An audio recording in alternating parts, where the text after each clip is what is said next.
My name is Sarah Scarborough, and I am one of the curriculum designers here at DreamBox. And Elizabeth then is our moderator. She is also one of my coworkers on the curriculum team. So she's going to be moderating the chat as well as the questions that come in to help pull those in for us as we go along. But we want to make this the best town.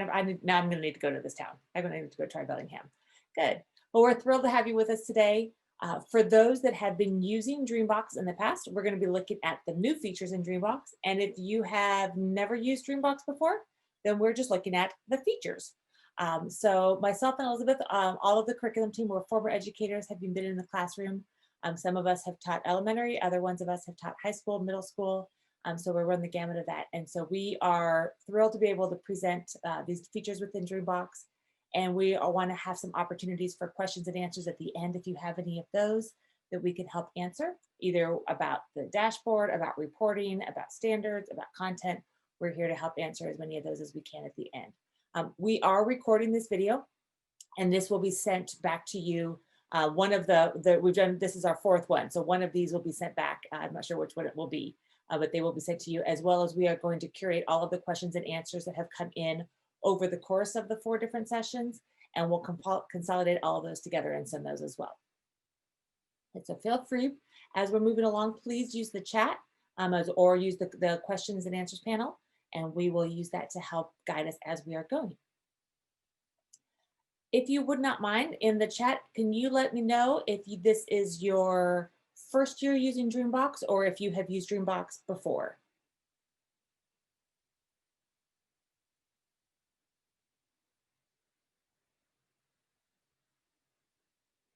Good, first year is great. And somebody from last year, perfect, good. So this is mostly new and then maybe a little bit of review. Perfect, all right, so let's move through this. All right, so I'm gonna start out with a quick poll in terms of when you have a dashboard of information, when you've got your teacher dashboard within a product, what is the information that you are most interested in looking at? Are you looking at what the students completed that day or that week, the previous day, previous week? Are you wanting alerts for students that are struggling, students who are successful, proficiency, or if it's other, if you could let us know in the chat what those other options might be. And I believe you can choose more than one. I'll give you about 30 seconds, maybe 30 to 45 seconds to answer that.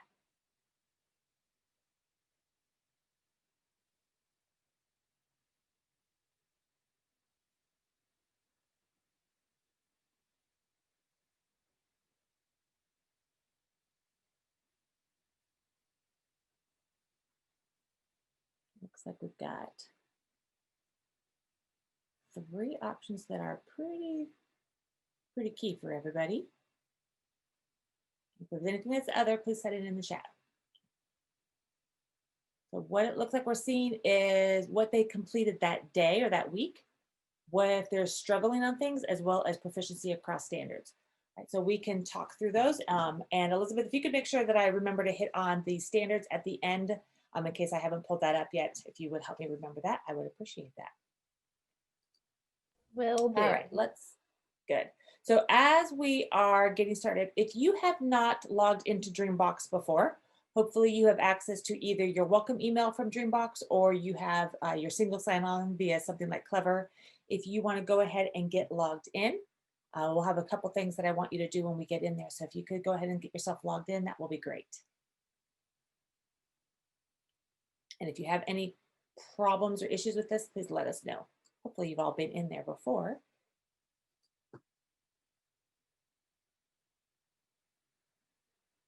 We'll pause for just a couple more moments, give you a chance to get in there.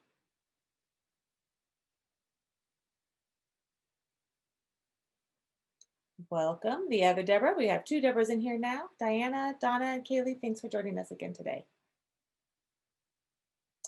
Deborah, the one that just joined, we are getting everybody logged into DreamBox quickly. So if you can make sure that you get yourself logged in, we will jump into the new features in a moment.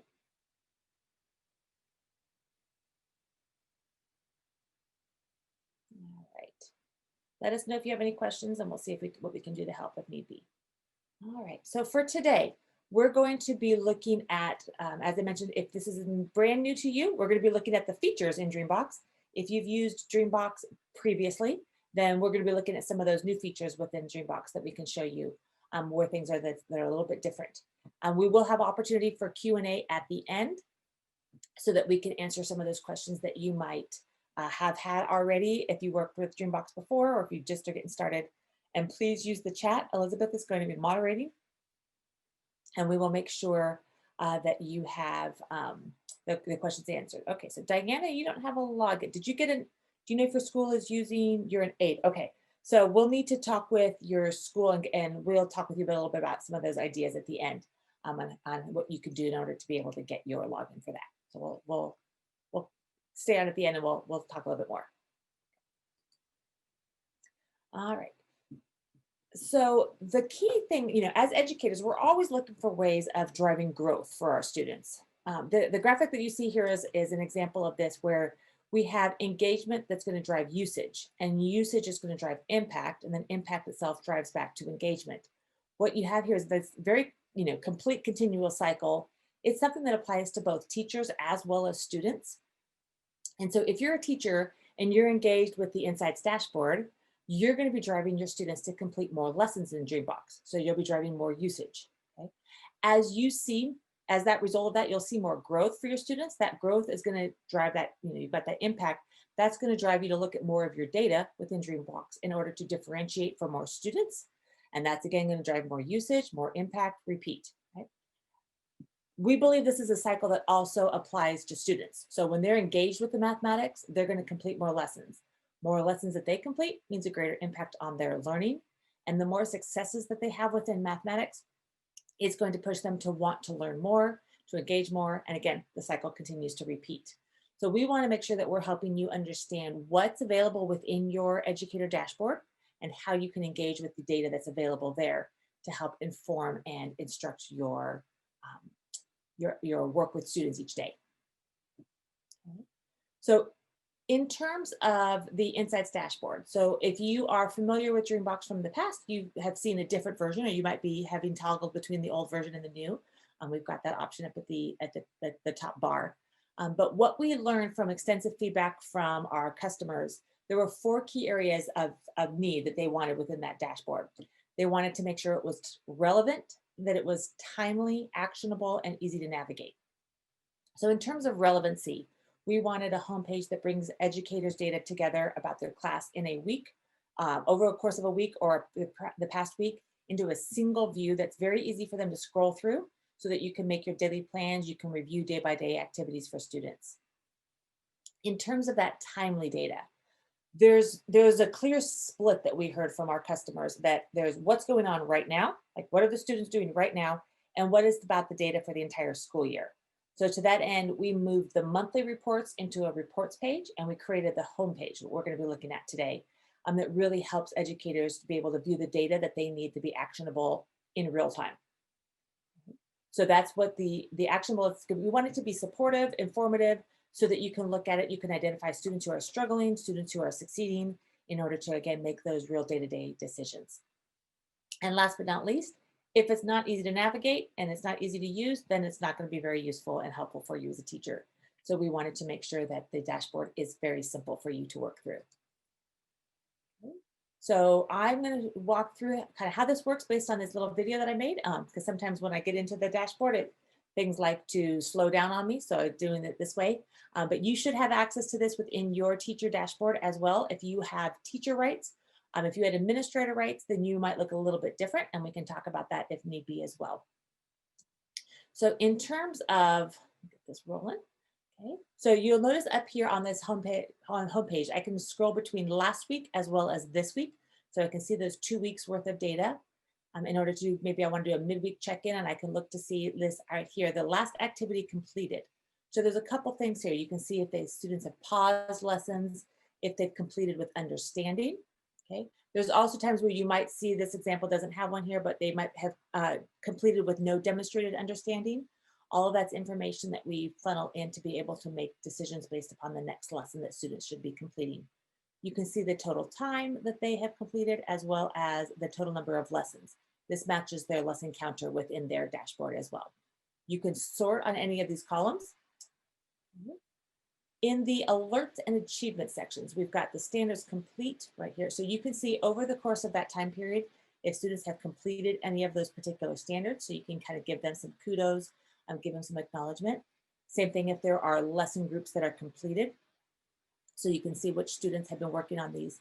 And then this needs attention, may need attention. In the old dashboard, you're familiar with those orange triangles. That's the same idea here. What we've tried to do is to group this information for you so you can see for a particular standard, or it might be based on a particular DreamBox unit, or however these are being assigned here. You've got your students that you can see a grouping of students that might be struggling on a particular topic or a particular standard. This might be a group that you can then take into whether you're teaching virtually or whether you're teaching in class. We know everything is all up in the air right now.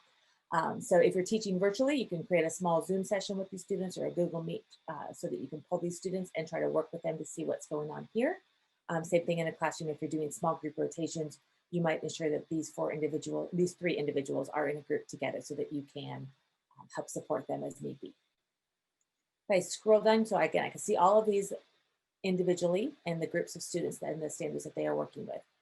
When you scroll a little bit further down, you're going to see this currently playing section.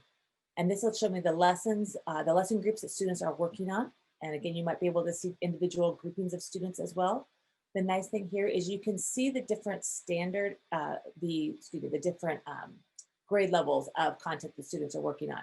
So if you're a second grade teacher and you notice a lot of kindergarten grade lessons that students are working on, you might use that as an opportunity to try to do some intervention for those students to see where they're at and what we might be able to do to help pull them up. But it gives you a nice quick overview of what students are working on in the classroom. Below that is that roster management section. We know that trying to get your 20 to 30 students all logged in together could be something that takes as much as 20 to 30 minutes easily every day. And so we want to make sure you have opportunities to have access to your username and passwords if they are not doing this through a single sign-on. It also has the teacher, it's got some login cards as well as a, let me scroll that back for a second. It's got the family access cards that you can print so you can have some information for your parents in your school. It also tells them how they can get to their, set up their parent dashboard as well. And then finally, we have the assignment section. And if you're familiar with assignments or the assigned focus from before, it's the same thing there. That allows you to view the assignment history and make the new assignments here as well. So that functions exactly the same as you've seen before, if you've seen it. If you have questions on that at the end, happy to show you about that. All right. What I want you to do now, pause this for a second, is I want to give you a few minutes to take a look at your dashboard. And if you are a teacher, you will see that home tab, and you're going to see the other report tabs.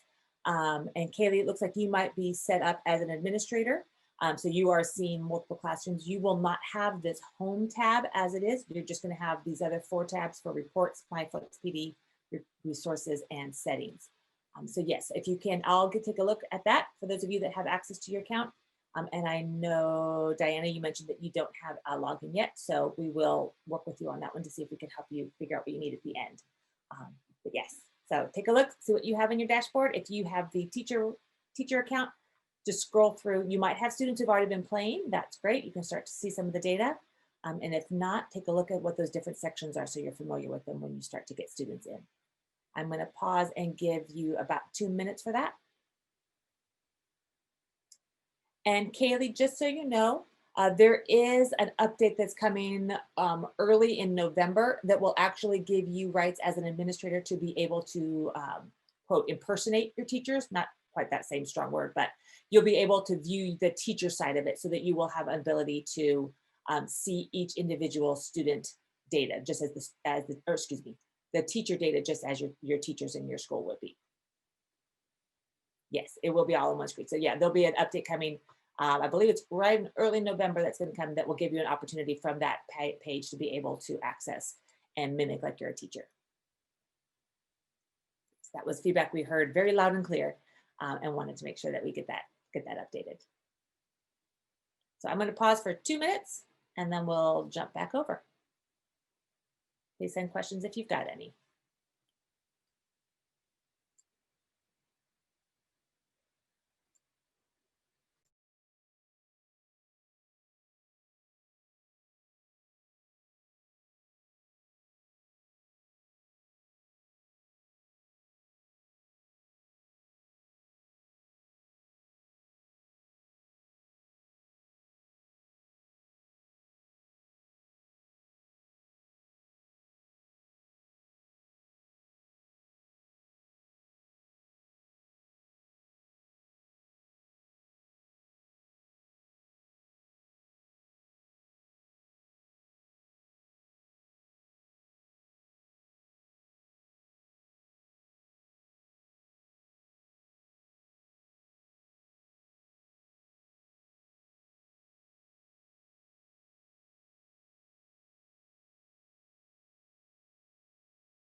All right.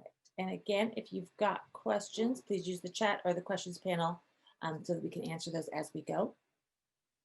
All right, let me advance forward. One of the next features that I want to talk about came very, very loud and clear from customers when COVID first hit and distance learning, everybody went distance learning, and that became such an immediate reality. One of the most requested features that we had from teachers was the ability to connect with their students and some way that they connect within DreamBox with their students. And so one of the feedbacks we got, this is an example, is there a way to send students personalized messages like, hey, great work. I saw you passed all of your lessons. Keep up the good work. Since I don't have a ton of FaceTime with my students right now, I still want them to know I'm checking on their progress and invested in what they are doing. So this was this was the most requested feature that we got very quickly, very fast. And we wanted to do a quick pivot in order to create this messaging feature within DreamBox. What the messaging allows you to do, it gives you the opportunity to message the teacher to your entire class, or you can message to individual students. Okay, these can be customized, or you can also use some pre-written options that we have. So all of the message will have the ability for students to be able to hear them read aloud to them using our computer generated audio. And if you are using the pre-written messages, if a student's account is set to Spanish, so they're receiving all of their lessons in Spanish, then those pre-written messages will also be translated to Spanish. So note that if you write a customized feedback to students and they have their account set to Spanish, those would not be translated unless you translated it for them. And very important, there is no student to student messaging. So this is not social media. There's no student to student messaging. They don't have the opportunity to communicate that way. So you are not going to have to worry about monitoring that type of communication between students. This is just between teacher and class, teacher and students. So let me show you how this works within the dashboard. When you are going to send a message, you've got that new message button over on that right-hand side. And there's some different themes that you can look at: encouragement, reminders. So these again are all the pre-written versions you can select from. Goal setting, ways to celebrate their achievements, as well as the very social emotional learning, right? The very important part of that right now, and some other miscellaneous ideas. So you can always select any of these, or you can go back and compose your own individual message for your students.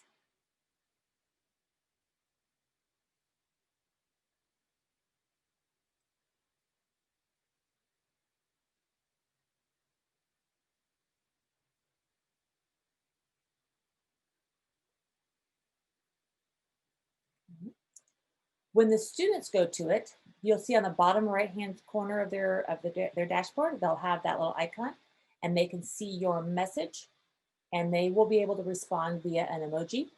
So they can let you know that they've read that message and they have their response to it.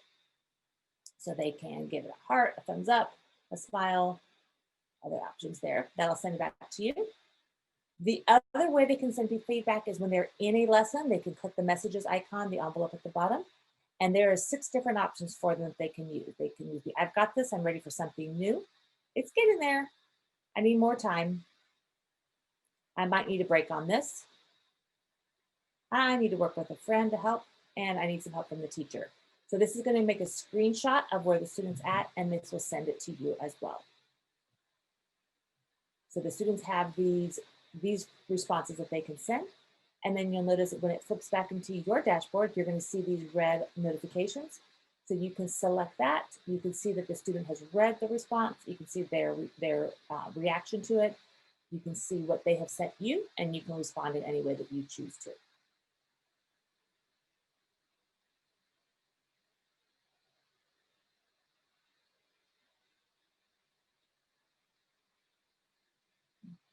One thing to note for those that are, I'm going to scroll back for this for a second. Okay. If you are an administrator, when we have turned on the feature where you are going to be able to view the teacher side of it, you will not have access to be able to send the messages to the students because of the, we want to make sure that the teachers, that we're not clearing any of the data out for the teachers. So you won't have the access to be able to send any messages there, but the teachers themselves have that ability to. Just wanted to make that quick note. All right. What I want you to do now, though, is to take the opportunity within your dashboard. If you have any of these red alerts from your students, take a look to see what they have sent you. And if not, use this as an opportunity to click that new messages over on that top right-hand side and send your students a message from you. Welcoming them to DreamBox, welcoming them to your class, however you want to do it, reminding them to complete 5 lessons a week. Take a moment. I'll give you about 2 minutes to send students a message or see what you've already received.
If you wouldn't mind, I'm curious to know how many individuals in here may have already had students who had sent them a message versus those that may not have. Did anybody get messages sent from students to them already?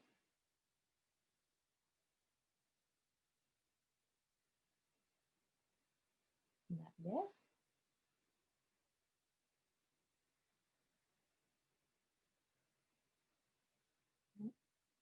Did it? Nobody's gotten any messages sent? Which is okay. Hopefully you sent the students a message and that way that will prompt them. They'll be curious what that little red notification of icon is down at the bottom of their screen, and they will be able to identify how they can send you feedback in the future in order to be able to have some more of that communication that the teachers are so craving these days with this virtual education that we have going on in so many other places. All right, let me move forward again. All right. One of the other features, oh, good. I see that. So we have somebody that several students that love to send a message. Yeah, some students love to send you a lot of messages. Some students might not. We have definitely found that when the students first discovered that new feature, they did send a lot of messages. And then it typically started to kind of slow down slightly and to the point where they were sending them more appropriately as needed instead of just flooding you. But that's one reason we also wanted to control what they were able to send. So that's why we gave those 6 different options of what they are able to ask you or send back to you. So you're not getting 100 different, very customized responses from students. Okay. All right. In May, one of the other things that we released was our game-changing feature, which is called DreamBox Predictive Insights. So this is part of our advanced package, but with the nature of the landscape of things right now, we wanted to offer an extended preview of this through the fall because of the lack of testing that teachers had from the end of the last school year. as well as not knowing what in the world is going to be happening with testing this school year and how that's going. We knew that this was an immediate need for teachers.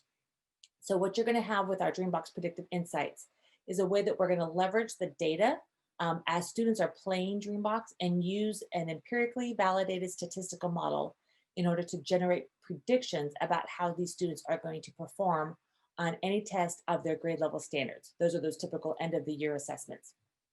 All of this has been validated using all of the major state and benchmark assessments in the United States. And it's going to be accurate. So we have an 85% accuracy that's comparable to the accuracy of all of those major benchmarks and interim tests, including NWEA MAP, the MAP growth, and the iReady assessments. They are published monthly. So the predictions will be available after 3 weeks of play, and then they're going to be published at the beginning of each month subsequent to that. So students need to complete a minimum of 12 lessons over 6 weeks in order to generate that prediction. So our recommendation has always been to hit 5 lessons per week. So if students are hitting that 5 lessons per week, then there's not going to be any concern of them hitting that minimum of 12 lessons over the course of those 6 weeks. Let's take a look at what that Predictive Insights is. So for those of you that do not have access to that homepage, you have your reports piece of it, which is what I'm going to show you right here. So on the reports tab, if you were to move over to that reports tab, or you're already there, you'll see that there's the school year or the past school year. There's different ways of looking at it. In the sake of this demo, I jumped to the last school year just so we have more data to look at. So I can show you how you can, once you have more reports, you can start to scroll through the different months to see the month over month trends of how students are progressing. You'll see in the green, we have students that are on track, the blue potentially on track, the orange are not on track, and then the black or the dark gray and the light gray are the insufficient usage or no usage at all. So those are students that need more play. You can sort on these columns again. And if you are at the administrative level, then you're going to see your different schools as well. These can all be sorted upon by grades. You can take a look at the different grade bands to see how students are doing across those different grades based upon their trajectory. Typically, 3rd grade is that one where most students are going to start that testing, so that's a key one to take a look at. You can drill down further into an individual school and see this individual teacher reports, and then you can see this month over month performance as the students are progressing. So as we get towards the end of the school year, you'll have more of these months as we move along. If you're a teacher, you could drill in, and this would be your view. If you are on the administrative side, you could just drill in one more level to the teacher view, and you could select information for an individual student, or you can view this at that class level as well. When you move to this class level, right, I can see the individual students who are on track, not on track, etc. So I'm going to talk through a few of these here. So when you see the insufficient usage, okay, the insufficient usage or also no usage, basically there's just not enough data to generate a diagnostic prediction. So you can consider this like those students that miss, they're absent the day of the diagnostic for those traditional benchmark testings, and they were never given a makeup test. So for those individual students, our recommendation is that for the next 2 weeks, you want to make sure that they're completing at least 6 lessons a week. That will make sure that they hit that needed 12 lessons. That's that requirement in order to be able to generate predictions. So that way you want to make sure you hit that 12 lessons by the end of the month. So for that next month, you'll be able to get a prediction for them. Then not on track, those students who are here in orange. Okay? The data that we've collected on based upon their play shows that on average, they're not yet proficient in the math concepts that might be 1 or more grade levels below their assigned grade. Okay? So as a result, they might not yet be able to achieve grade level proficiency on that end of year assessment. So what can you do about this? You want to continue getting those students into DreamBox in order to utilize the adaptive engine. That's going to help students fill in those gaps, that unfinished learning. So as we all know, every student's coming in with a very unique baseline of their prior knowledge. They're learning at different paces. So they're going to need some different amounts of time in order to achieve those proficiency goals. So as our Chief Learning Academic Officer likes to talk about, he says quite often, if time is the constant, then achievement will vary. And if achievement's the constant, then time is going to vary. So you need to think about where your students are at. If they're further below, they might need more time. And if they're moving along well, then they may not need as much time on DreamBox. So in terms of the potentially on track, the ones that you see here in blue, okay? So right now, the data that we've collected about these students, it's inconclusive.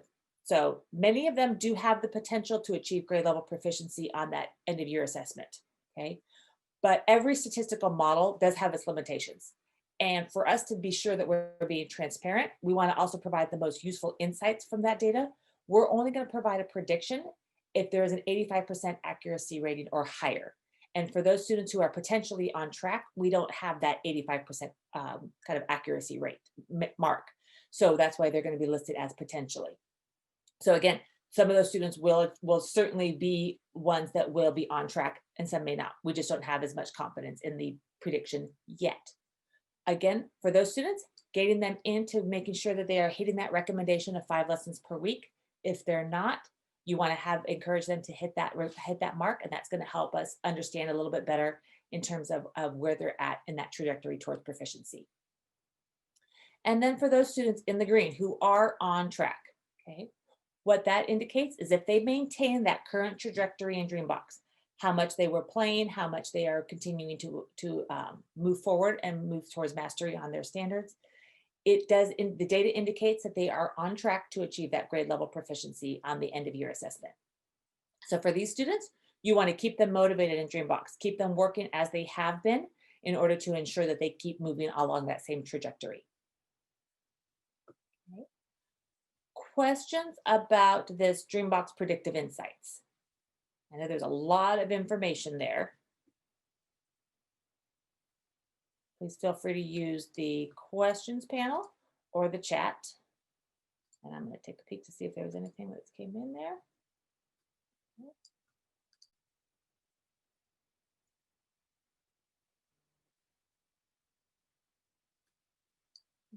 Okay. Move this forward. Any other questions? If not, I want to make sure I jump to the standards so that I can show the question.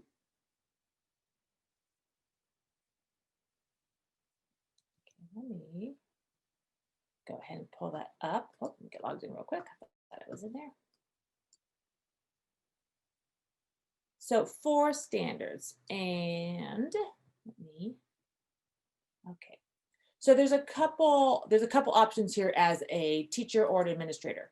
So if I'm on the teacher side on the home tab, when I take a look, okay, well, I'm going to scroll down. Let me get this to widen up for a second.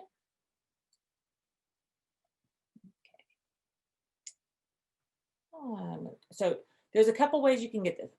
If I'm on this homepage, I can view the standards report right here next to where they're currently playing. I can view that standards report here. And I can take a look for my specific class that I'm on. I can see where they're at across these different grade bands. Okay. I can see this as a group view, or I can also see this in a grid view. So it depends on what type of information you're trying to gather and how you want to make this actionable for yourself. If you look at it in that grid view, I can go ahead and I can sort these individual columns to be able to see how students are progressing. So basically on this interesting second grade standard, either students are entirely proficient or none of them have started, which is kind of a unique thing. But if you have students that are partially in the way through, you can see which percentage of the way they are through that individual standard. The grouping view is one that I really like. Especially when you don't have access to your students in class and you're doing everything virtually, this is a really nice way that if you're looking at a particular standard or particular domain, and I also want to drill into a specific cluster or a specific standard, I can look to see which students have not started, which students are in progress, and who are already proficient. This right here is 3 different groups of students that I could use to do some small group instruction for them if I need to see where they're at in terms of their understanding through this domain or this cluster. Additionally, let me show you another report here. Scroll back up. I don't have this open full screen, so I can't close it right now. I don't know why this is huge. Okay, there we go. And if I were to jump into an individual student, we've got the student overview as well. This is one of my favorite reports to be able to see, because I can see the of this student. He's this Crystal, so she's third grade student, and I can see how much growth that they have made over this time period. So I can set this maybe for the past 30 days in order to be able to see the growth that they have made over that. I can see where they have gaps. So unfinished learning here in these second grade ones. If I want to click on this, I can see those standards in terms of where they're proficient, in terms of in progress, some that are even not started. I can see where they're at in terms of the third grade content as well. This could be really nice to be able to watch students, their trends month after month, to see as they're progressing, and use this to identify some key gaps in their learning that you might need to be able to help pull them up to grade level content for specific domains. The other way that you can also view the standards is from this reports section right here, the reports tab. Okay, you have, let me jump into a specific school real quick, so I can find one that's what I want. Okay, and that's not the one I want, real quick. Actually, let me jump into the classroom. Here we go. Okay, so when you're down to the class level, I can view reports for the standards, and I can also view a proficiency by grade. I like both of these. So this is the same basic report that we saw. So if you're at the district level, you can have access to the report this way. You could be able to look at a teacher and a class in that form. The other one that I really like is this DreamBox proficiency by grade. This one was just released early last week or late last week. So if you were jumping in before and this looks new to you, that's because it is. And so you can have a way that you can see across the different grade levels for these individual students. I can see how far along basically they are. It's a nice, really quick overview of, so a student here, they're all the way through fourth grade. They are partway through fifth, working on some sixth and seventh grade as well. And so it's a nice quick overview to take a look at that proficiency by grade level.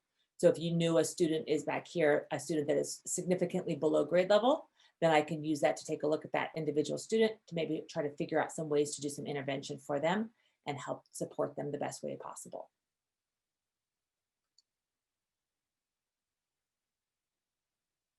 All right, that was a pretty high level overview of getting into standards. Any other questions that we can help answer for you right now?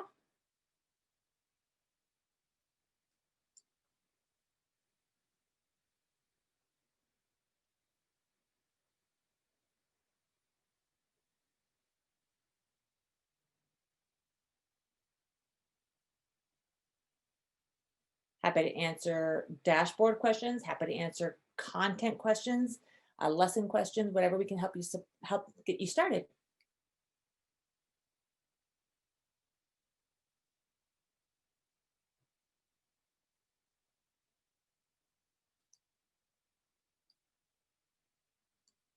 So as a reminder, we will be sending out, I believe they'll be sent out on Monday. We're going to send out a link to the recording, as well as we will compile all of the questions that come across the 4 different sessions that we've done over the course of the past 2 weeks. And we'll send out those Q&As so that you'll have access to all of the questions that were asked over the course of these 2 weeks based upon the different sessions. What is the ideal average amount of time students should spend on DreamBox? That is an excellent question. And it's one of those that, rather than try to answer it based upon the average amount of time, because every lesson is very unique in the sense that some lessons might be a lot faster than others and shorter than others, say in the primary K2 environment versus the 3-5 versus say a 6-8. So we really try to target that with the student counter that they have in their dashboard as well, with 5 lessons per week. That's the spot where all of our research has shown that is that tipping point for students to really hit that most amount of gain. And it's that growth cycle between engagement, usage, impact, and cycle again. So really trying to target those 5 lessons a week for students in order to be able to keep them progressing forward. Now, if you know a student is significantly below grade level, they might be one that you want to have them have a different type of goal of maybe 8 lessons a week or 9 lessons a week, or trying to do 2 lessons a day. And again, keep in mind for keep in mind your students and the age, the level of content that they're on in terms of how complicated some of it might be versus not. Some of the lessons, as again, as you move into fifth grade, sixth grade, seventh grade, they might be a lot longer of lessons. So having them do 2 or 3 in a day would be potentially a little bit more exhausting for them. So you may want to, again, try to limit them for the amount of time that they're spending on that and try to spread it out over multiple days. That's always our goal, that we want to spread out that learning. And it looks like there may have been another question in the Q&A. Is there a report that you recommend for sharing students' growth with parents? That is an excellent question. Let me show you. So the parents themselves actually have access to a parent dashboard where they can see that grid that I showed you before for the individual students and their progress through there. If I were to open, if I could get this to open up.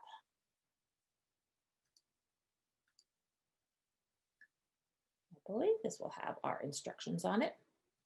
All right, so this is accessing it there. Yeah. So when students log in, okay, so after the students have logged in and they enter it into play, there will be a family dashboard button, and it's going to be at the very bottom right hand corner of their interface, and that will allow them, excuse me, that will allow you as a parent or have your parents be able to log in and create their own family dashboard from there. So that's a really great way for them to be able to take ownership of what their students are doing and be able to take and follow along each day, each week as the students are progressing. So that's a fantastic way of getting students to be able to be, or parents to be actively involved with the growth that their students are making. But that's going to, again, it's going to look very similar to what you have here. If I jump into this student overview to be able to see that proficiency and growth that those students are making.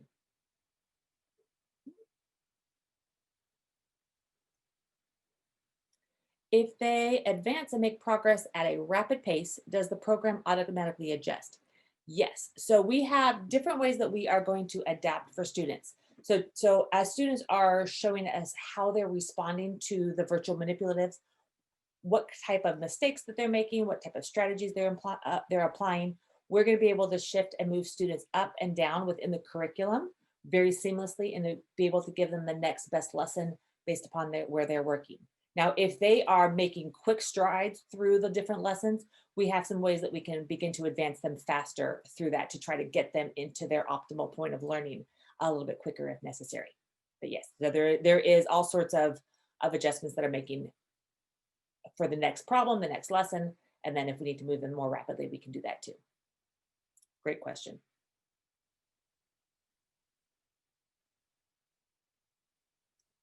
Any other questions for us?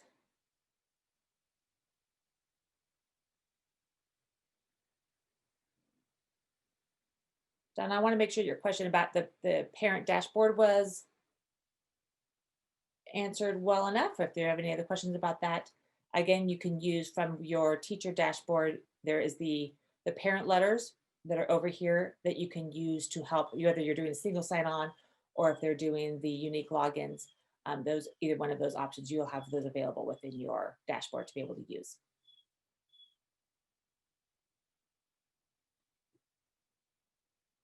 Any other questions? Are there any lessons that are able to be printed? Excellent. That's a really good question. All of our lessons are designed to use digital virtual manipulatives. So we want to make sure that in those cases, all of these are available online. So we have the ability, because we're tracking how students are engaged with the manipulative, what kind of mistake types that they're making. So it's not like a worksheet. It's not just students answering questions, just trying to progress through. It's really understanding how they're engaged with the mathematics using these virtual manipulatives. So nothing that can be printed directly for students to be able to complete that way. We wanted them to be interacting with those manipulatives.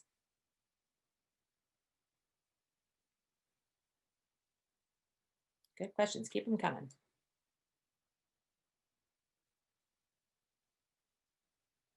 Yes, and Donna made a note about encouraging parents to have access. It is great to encourage parents to have access because we know, especially in the nature of this COVID environment, there's so many ways that you're trying to gather and glean all this information. If we can put some of this into the hands of parents so that they don't have to reach out to you to get that information, it definitely makes it simpler for you on your end, so that they can take that ownership and be the learning guardians for their students, for their children.